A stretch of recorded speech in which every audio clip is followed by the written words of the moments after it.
I would like to call the curriculum committee to order and have a roll call. So if you will answer present. So Joanne Adams, present. Claire Batt, Patrice McCrary, present. Randy Poe, Jamie Bowen, present. And Allison, and we're glad to have you with us today, both of you. So, all right, so first of all, we have an action item. We're going to hear from Mickey Ray, the KBE Chief Academic Officer, and we have Sarah Peace, the Policy Advisor. So welcome. Did y'all have a nice lunch? Yes, thank you. We're all served well by now. I mean, you don't do that. You don't do that every day. That's something. 2,000 calories. Exactly, I think it might used to be. Well, thank you so much, members of the committee. We are happy to be before you today with proposed amendments to 704 KR 3305, which is the minimum high school grad regulation. And we're focusing primarily on Section 5, which deals with the early graduation program. And I am joined by Sarah Peach. She is a policy advisor in the Office of Teaching and Learning. And I would just ask that you be especially kind to her today. This is her very first presentation to the board, and she is ready and on it. And I'm very happy to formally introduce her to the board today. So to get started, I want to provide just a little bit of context around the 2022 legislative session. And during session, there was a law passed that connects to KRS 158.142, so Senate Bill 61, and it has required us to make these proposed amendments to you today. So there were two key changes to that legislation. And then if you don't mind, if you go to the next slide for me. Thank you so much. So you can see on the screen, it was really a cleanup legislation, and they removed the reference to end-of-course examinations, which are no longer produced by the vendor. They don't really support the Kentucky academic standards, and so that was a good change. The second was to remove specifically ACT as the sole vendor for establishing the college readiness benchmarks. And so based on the changes to that law, they go into effect as of July 14th. We needed to come before you as a committee to address some necessary changes within Section 5 around the early graduation program. So on the next slide, but before we considered any changes, we wanted to make a database decision. We want to practice what we preach. And so when we really looked at internal data, as well as data that was provided to us by KY Stats, our thinking had to take shape around these amendments that Sarah will share with you very shortly. And one thing that you can see here, it is a small percentage of students across the state who participate in the early graduation program each year. So we're looking at about 100 students per year.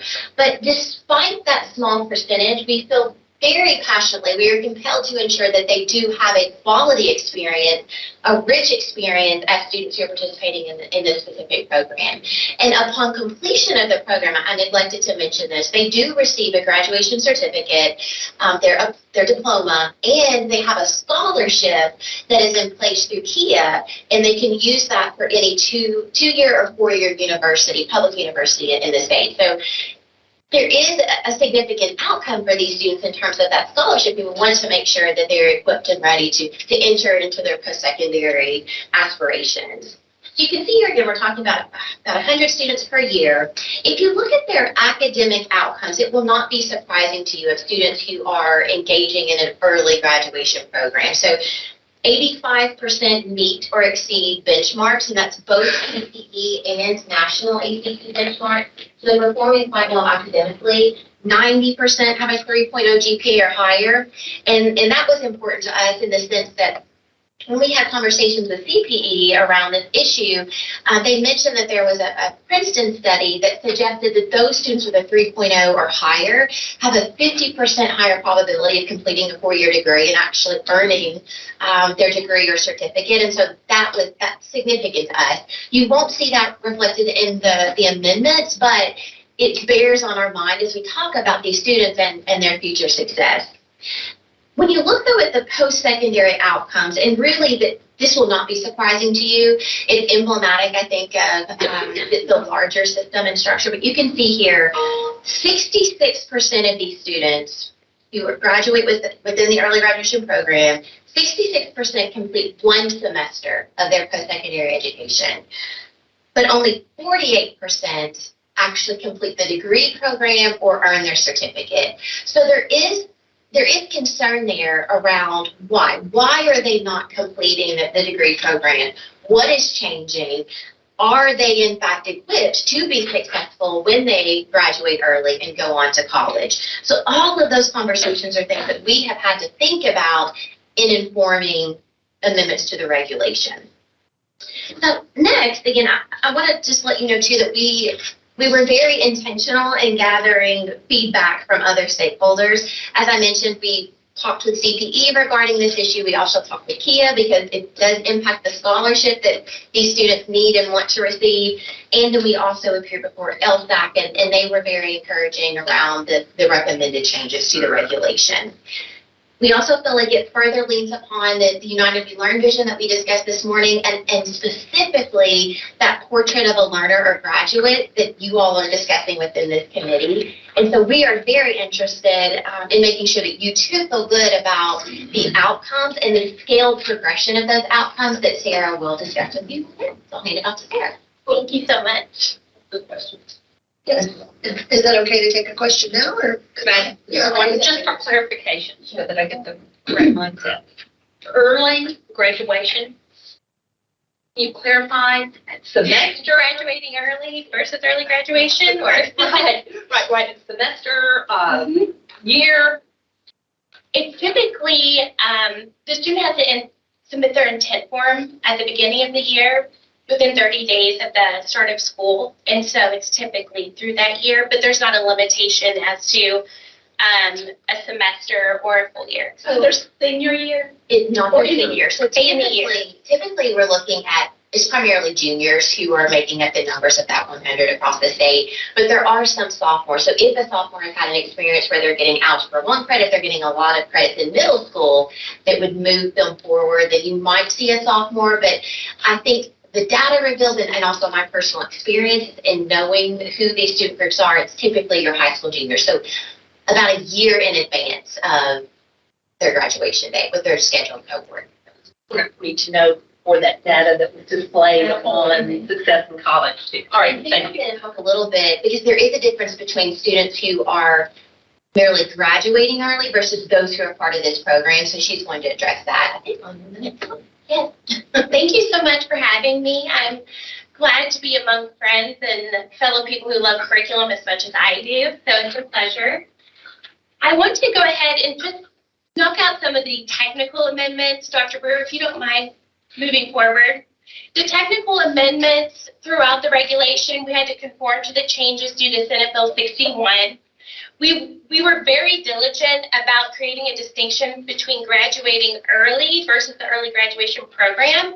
That's a source of confusion, and you can see why.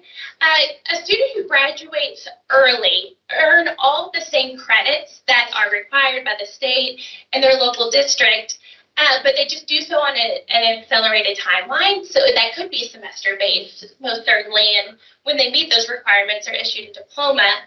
But the students in the early graduation program, capital EGP officially, they are engaging in a process that has specific requirements that I'll walk through those for you today. And they are ending with a certificate and a scholarship in addition to their diploma.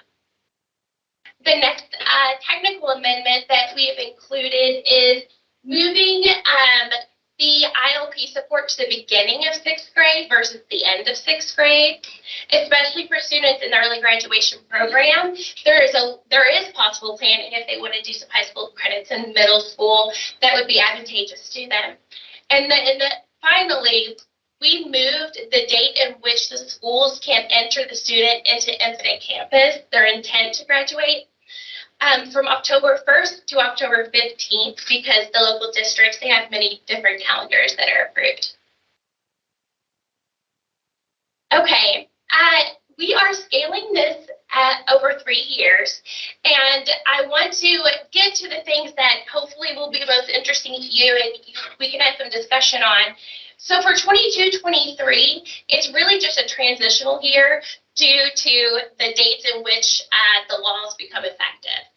Senate Bill 61 becomes effective this summer in July, but the regulation will not be effective until spring of 2023. So you have this gap year, if you will, for the students who wish to enter the program and complete it that year. For the students only, and only in 22-23, they are still required to communicate their intent to the principal, as they always have done within the time frame provided. They also still have to meet the CPE college entrance exam benchmarks, and then they also have to complete at least one financial literacy program or course, and that is specified under 158-1411 in statute, which I think is particularly important when you're talking about young people being launched out into the world. Okay, if we can move to the next one. Thank you. So really in thinking about the student experience here, when we were using the data and thinking about what changes might be warranted, we thought about the critical skills and competencies needed of these students. We know that they're academically gifted, and that's already an area of strength. So being able to focus on opportunities that surround these practicing and developing the skills is very important. So for the district, we're asking that by July 1st of 23, they take a look at their ILP process and see how it can act as a mechanism for the students in this program to guide and direct their way through the requirements so they're able to reach their own goals. We are also requiring in that district policy that they ask that a personal resume be included, and also one admissions application to a post-secondary institution of their choice. We thought about the experiences you might have later on in high school, or the experiences you may have when you're applying for a job, or you're wanting to get into a program at a school, and how can we foster that now? And those pieces that I spoke to from the district policy and throughout the next couple of slides all point back to that. The school, of course, is charged with implementing the district policy, and they are working alongside the student. It's a collaborative relationship in terms of being able to say, what requirements do I still need to meet, and how am I going to develop an action plan or a strategy to meet them?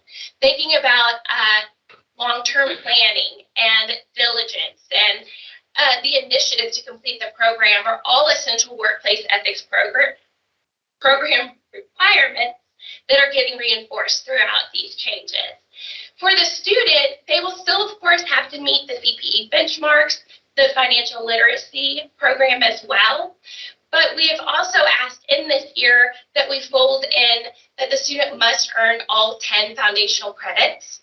So they're not going out into the world, maybe never have taken an arts course or anything like that. We also ask that the student complete the essential workplace ethics program that is already in place by the district. And the district is free to use that policy if they'd like to in terms of the early graduation program, or they can develop their own policy outside of that if they'd like to. Yeah, I have one thing to add there, if you don't mind. So on the previous slide, the connection to the application, I did want to make the point that they are not required to actually submit it, because a lot of times there would be an associated cost with that. It's more about the student experience and working within their ILP to complete that process. So hopefully they may want to submit the application, but again, really fostering that experience that would be needed to be able to complete a resume, to apply for a job, to apply for an institute of higher education. So that's the goal there. And then those foundational credits, so those are the 10 credits that would be typically completed in grades 9 and 10 anyway. So this is, it's because we're dealing with sophomores and juniors. Of course, if you have a junior, they would be taking credits above and beyond the 10, but we felt the 10 foundational would be imperative for their learning as they are moving on into college. Thank you so much. And that is an important addition in terms of the application because we want more students beyond the 48% to complete post-secondary education. These are the kids that have the skills and they are an important individual, just as we heard earlier today, that needs support even though they're on a different side of the spectrum than what we might discuss. And if we could, this is the final year, thank you, Dr. Beer. This is the final year of the 3-year rollout, and this is my favorite part. It's exciting because it gives the student an opportunity to have a performance-based capstone project portfolio that really is up to the local decision makers as to how that will look, so they can demonstrate their ability to transfer the skills that they have been practicing to a real situation in which they can feel empowered and ready to move on to life beyond high school, however that may look for the student. So what we're asking of the district is very similar to before. They provide the policy, the framework. We're asking that they outline the procedures for the performance-based policy. That also is already part of what our schools are doing, so they can expand upon that. They can create a separate policy if they wish. And then they're developing mechanisms within their policy that allows the student to demonstrate their skills.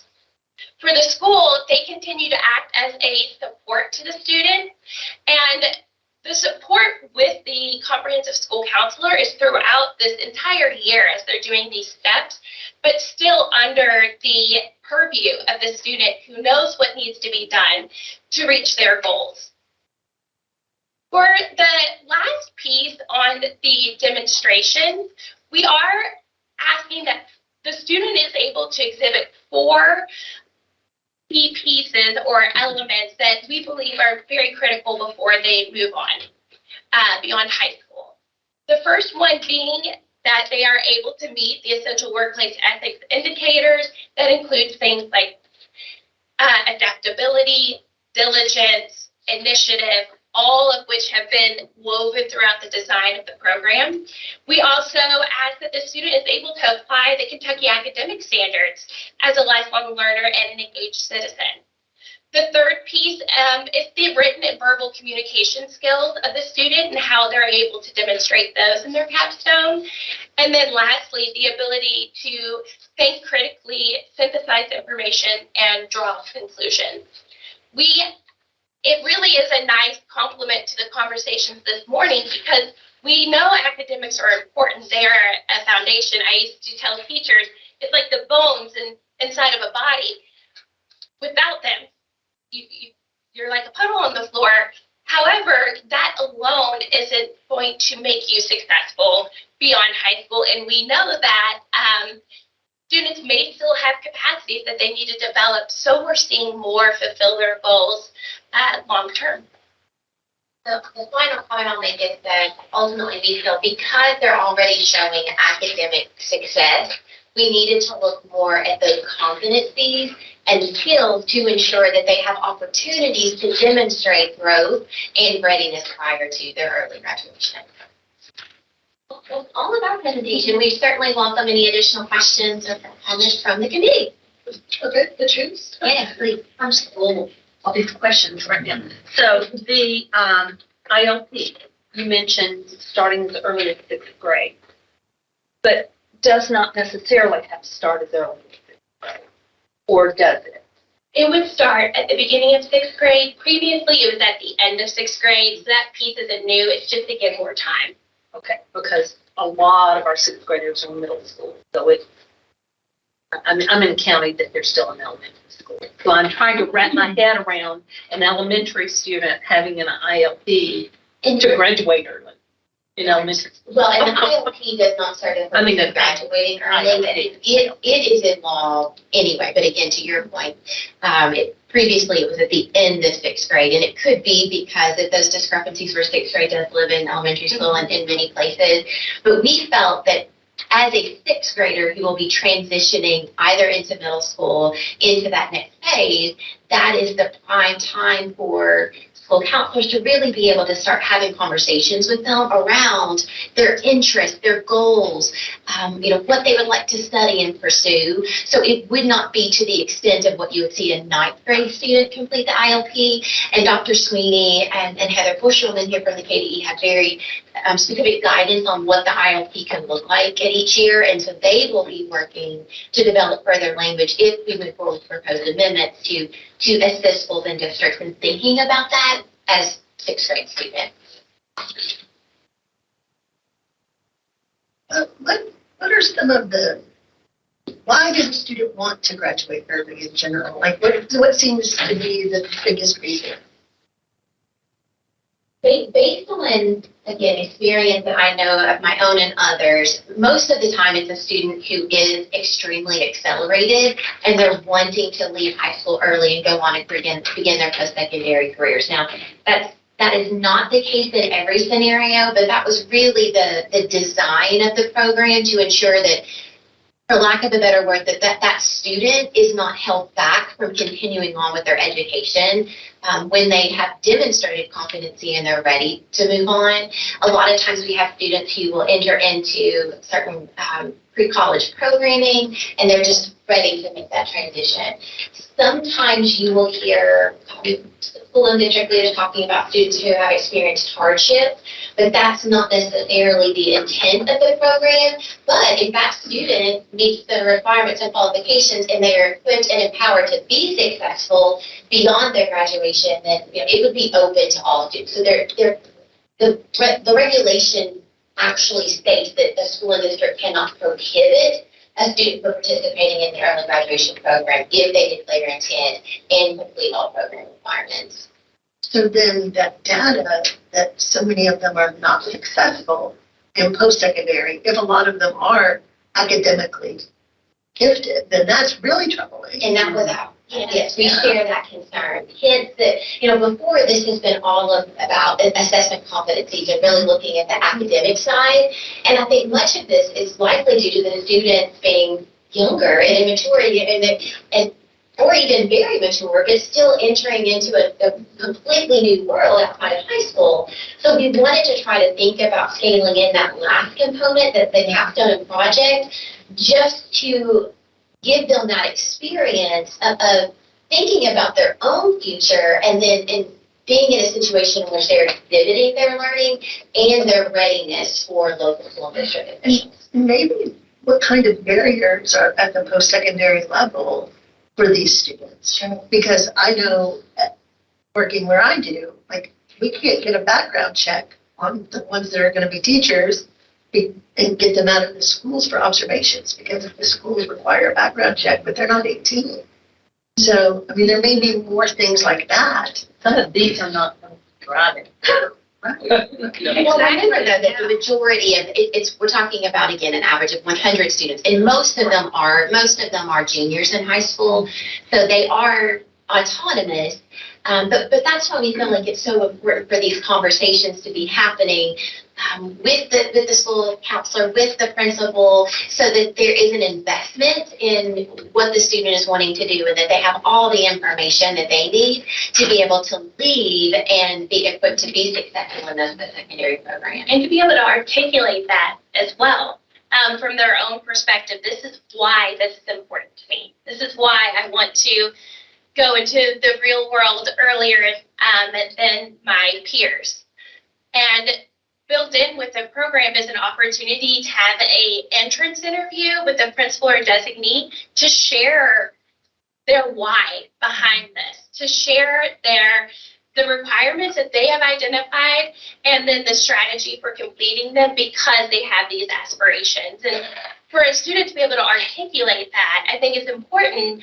Otherwise, they may not have a reason why, or maybe they do and they're able to discover maybe this isn't for me. And I joke throughout this process that if I graduated early in this program, I would have been fine. I would have met the requirements. I was a good student. You do the same for my husband. he would probably listen to Led Zeppelin in his mom's basement the entire time. So it's just thinking about what are the pieces that need to be in place beyond just academics so they can be as successful as possible as such young people. But I think we do have a responsibility to watch it. So one, if we move forward with the proposed amendment, we will need to revisit that and see what happens with the data, because if the program is not functioning in the way that we want it to, if students are not being successful in completing the degree programs, then we might need to revisit the early graduation program altogether. And I neglected to say that we will ask schools to keep their student work product on file for 5 years for that very reason. Trees. All right. So what happens if they've met all the criteria and they get to the end and they are told you don't have the social emotional capacity to move forward? I think that would certainly be a local decision. So there would have to be conversations with the student parent. In theory, they will have completed all requirements and would earn the certificate, and they would move on. But again, the completion of the capstone would have certain school performance indicators and benchmarks. So that could be an area where they're saying, okay, as a local school, we feel as if you are going to have to show more evidence in this area. But if they meet the requirements of the capstone of that project and they met all of the other components, then per law, they would be issued the certificate in their diploma. And I think the support mechanisms built throughout allows for identification early on and rerouting your strategy or action plan to make sure that you're hitting those workplace ethics before you go before a panel or a public presentation or whatever the local schools may choose to showcase what they have to bring to the world. And I mentioned to Mickey when we were watching the students today, they were so powerful and so incredible, and that's a perfect example of a capstone. And sort of what I envision an opportunity for students who have this desire, and they're the unique student that can both meet academic and social emotional readiness. I've got some questions. I've heard something about 100. Is this limited to 100 students statewide? It's not limited to that. It's just that's what we see on average. Oh, okay. Okay. The other thing, it sounds to me like the control for whether or not a student moves on is totally local. Yes. So that would be, the local districts would have total control over that. As they do with the other components of the graduation. So yes, so this student will be completing the requirements in section 5 versus completing the requirements that you would see in sections 3 and 4, which are the actual course credits. So it's still going to be feasible for like one student in the school to do this. Absolutely. So there's not going to be overwhelming workload on the individual districts to I think at most there were 17 students within one district at one time, and that, as you would expect, is the largest district in our state. Right. But most of them, we're talking about a very small percentage of students. We felt we won't have a very good. Yeah, so sorry, I don't have the presentation in front of me, so it might be a bit behind, but just for clarification, are graduates required to enter post-secondary? Or do they have to be able to show that they can attain post-secondary? So they would have to show that they would be able to attain that. So that would be part of the programming. They do get the scholarship, so the goal is that they enter into their post-secondary education or enter into a career that would support their goals moving forward. But there's no legal mandate that they would have to do that. Right. But that would be that. how much, I'm sorry, how much is the scholarship? I believe it's half of the seat. It's half Okay. the seat. Okay. And that kind of, I guess, also offsets that they would miss out on keys money Yeah. or whatever. For that. And are they going to be limited in scholarships that are, generally given to the seniors? Typically, that's the thing, it's about a high school graduate, so if they have their diploma, they would still be able to apply for the year scholarship. So upon their graduation or preparing for graduation, just as a senior would traditionally be able to do that, which they would like, they need it. Are there any other questions?